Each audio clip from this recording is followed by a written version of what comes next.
আসসালামু আলাইকুম এভরিওয়ান, আশা করি সকলে ভালো আছেন। আলহামদুলিল্লাহ আমিও ভালো আছি। আমরা যাবো টিপিএস বাস স্ট্যান্ড, আমার সাথে আছে রাশিদুল ইসলাম আর বড় ভাই এক ভাইটা। তারপর আমরা বাসের জন্য অপেক্ষা করতেছিলাম। তারপর আমরা বাসে উঠে গেলাম। বাসের ফুটেজটা নেই, সেখানে প্রবলেম হয়েছিল। যাওয়ার সময় দেখলাম অসম্ভব সুন্দর ভিউ। বড় ভাই জানলার পাশে একা একা বসেছিল, তার ভিউ দেখতেছিল, এত সুন্দর লাগতেছিল আমার কাছে। পরে আমিও এই সেট দিয়ে একটু শ্যুট নিলাম। অসম্ভব সুন্দর লাগতেছে, এত সুন্দর। জানি না ভিডিওতে কেমন লাগতেছে, আমার কাছে আরও অনেক সুন্দর লাগছে। তো আমি এখানে একটু শ্যুট নিতেছিলাম, ফটো নেওয়ার ভাব নিতেছিলাম, বাইক নেওয়া যায় ফটো নিব, কিন্তু ভিডিও হয়েছে। পরে বাইক নিয়ে শ্যুট নেওয়ার ভিডিও নিয়ে নিলাম, একটু ভাব নিয়ে তাকাল। তারপর টিভিএস বাস থেকে নেমে টিভিএস বাস নিয়ে উপরে দুতলা যেতেছিলাম। নিচ থেকে স্কেলেটার উঠতে বাইকটা ভয় পাইতেছিল, তো উপরে উঠলো, আমি আগে উঠলাম। আমার যখন শ্যুট নিতেছিল বলতেছিল যে ক্লিয়ার দেখা দিতেছে না, তো আমি একটু ভাব নিয়ে দাঁড়ালাম। তারপরে বসে গেলাম। পিছন থেকে ভাই ডাইকে বলতেছিল এই হিট শেষ হয়ে গেছে। আমি আবার উঠে দাঁড়ালাম। এটা বাস স্ট্যান্ড ঢোকার main gate. TS bus stand থেকে বের হয়ে গ্রামে গাড়ি বুক দিলাম। তারপর গাড়ি আসলো, গাড়িতে উঠে সেটা দেখাতে পারলাম না। গাড়িতে উঠে তারপর আমি শ্যুট নিলাম। এখানে মিররে দেখা একটু ট্রাই করতেছিলাম, বাট হচ্ছে না, ক্লিয়ার বোঝা চাইতেছিল না। আর দেখুন ভিউটা, দেখুন ভিউটা অসম্ভব সুন্দর, এত সুন্দর ভিউ। আর আমাদের মূল কারণ হচ্ছে আমরা যাব শাহ আলম। সেখানে পাসপোর্ট আনতে যাব, আমার পাসপোর্ট আর সাথে দুজনের পাসপোর্ট আনতে যাওয়াটা, এটি আমাদের মূল উদ্দেশ্য ছিল। তারপর আমি বসেছিলাম সামনে, পিছনে আরেকজন বসেছিল। পিছন থেকে বাইক না তাকাইতেছিল, তো নিলাম। আর আঙ্কেল তো সেই ছিল, আঙ্কেলে আমাদের সাথে কোনো কথাবার্তা বলেনি। মালয় অবশ্য, মায়ের বেশি একটা কথা বলে না লোকের সাথে।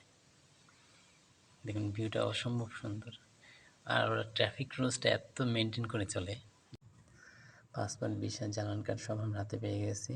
তো মাঝখানে শ্যুট নেওয়া বারণ ছিল, তাই নিতে পারিনি। তো এখান থেকে আমরা চলে গেছি কেএলসিসি টুইন টাওয়ার দুটো পুরোটা আমি শ্যুট নিতে পারি। ওখান থেকে চলে গেলাম পাশের পার্কটা অসম্ভব সুন্দর ছিল, যেটা না বললেই নয়। মানে এত সুন্দর ভিউ আসতেছিল, আমার তো আমি ভাবলাম একটু ভিডিও করে নিই। তো হাঁটাহাঁটি করতে করতে সামনে চলে গেলাম। আর সামনে বড় ভাই ছিল, উনি বলতেছিল কিছু বলো, অথচ আমার মুখ দিয়ে কোনো কথা বেরোতেছিল না। তারপরে ওখানে গেলাম, ওখানে গিয়ে গাছের সাথে কিছু শ্যুট নিলাম। একটু ভাব নিয়ে চলাফেরা করতেছিলাম। ও, এতদিন পরে মালয়েশিয়া আসছি, ঘুরতেছি, অন্যরকম একটা ফিলিংস ছিল। তারপরে এখানে কিছু ছবি তুলে নিলাম। ছবি তোলার পরে তারপরে টুইন টাওয়ারের সামনে গিয়েছিলাম আবার। অবশ্য ভাব নিয়ে টুইন টাওয়ার দুটো দেখাতে চাইছিলাম, দেখাতে পারিনি, মানে আমার শুটে আসতেছিল না। লেটস গো, আমার ক্যামেরাতে আসতেছিল না এমন হয়। পরে এখান থেকে ভিতরে ঢুকলাম। ভিতরে ঢোকার পরে ভিতরে চাইনিজ নিউ ইয়ার তো সামনে, খুব সুন্দরভাবে গেছে। ভিতরে গেলাম, ভিতরে যাওয়ার পরে দেখতেছি অসম্ভব সুন্দর। ভিতরেও এত সুন্দর, মানে আমি কখনো দেখিনি আগে। খুব সুন্দরভাবে সাজানো গোছানো।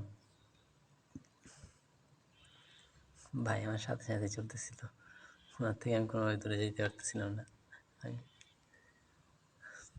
অবশ্যই এখান থেকে কিছু জিনিস কেনাকাটা হয়েছে আমার, কেনাকাটা শুটগুলো নিতে পারিনি।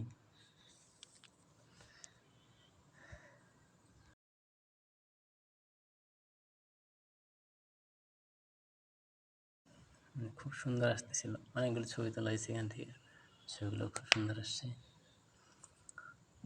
তারপর এখানে চাইনিজ নিউ ইয়ার আসতে সামনে, তাই মার্কেটটা খুব সুন্দরভাবে সাজানো।